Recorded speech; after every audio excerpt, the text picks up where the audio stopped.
can't step out yet because I cannot see too far ahead.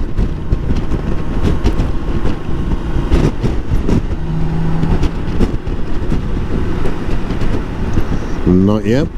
We're on a little bend.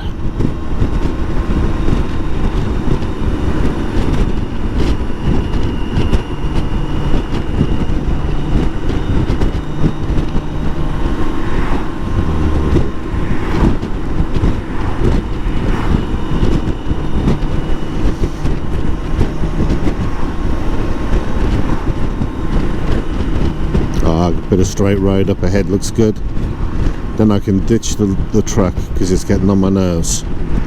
So indicate that I'm going and squirt it.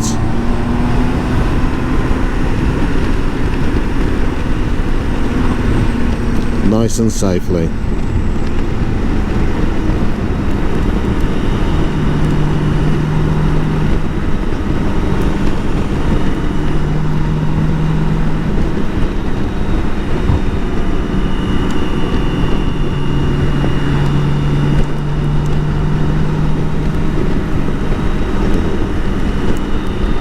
Well, I'm seeing a little bit of spots of water on my visor.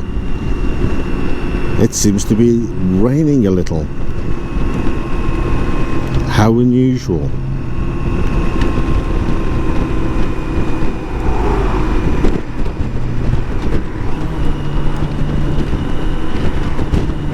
So, again,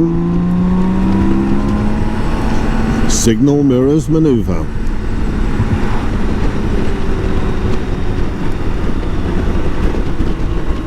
It helps if you have good mirrors.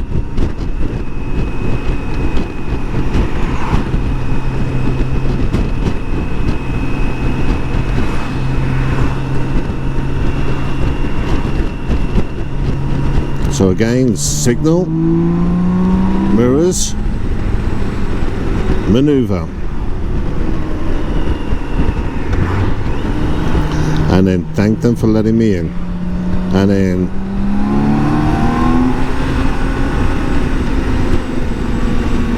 nice quick one.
You notice there's always the little swing in and out.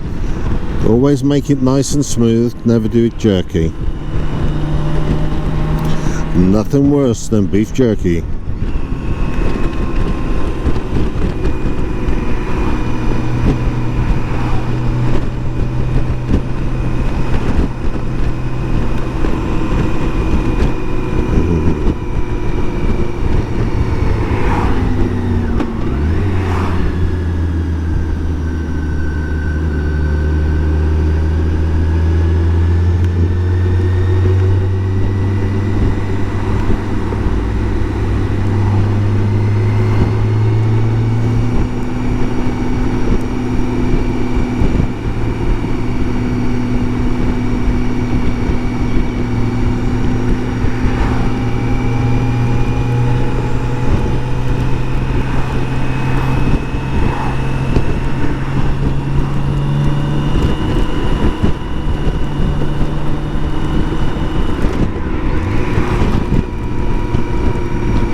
There is actually scientific basis for the putting the swing into your cornering, and it's all about making certain that the bike's in the right place at the right time with the maximum amount of rubber on the floor,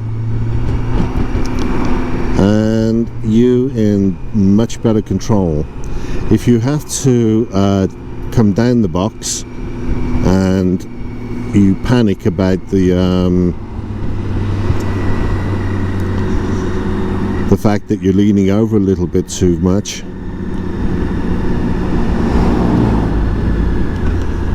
learning to put that swing and understand how your bike works and your lean angles and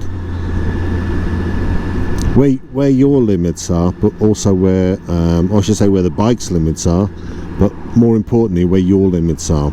It's your limits that are going to be the deciding factor when riding. So it's all about making certain that everybody is safe. So unfortunately, being a biker means that you're not just responsible for yourself, but you're responsible for all these four-wheel drives in front of you. We are quicker than them. We tend to be more alert. In many cases,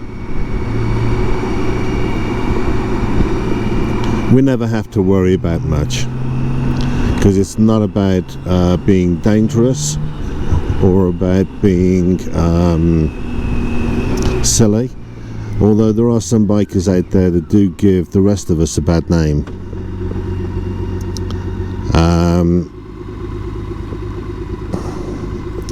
Wish they didn't do it and they kept all the stunts to racetracks or private roads, but not doing it on public roads.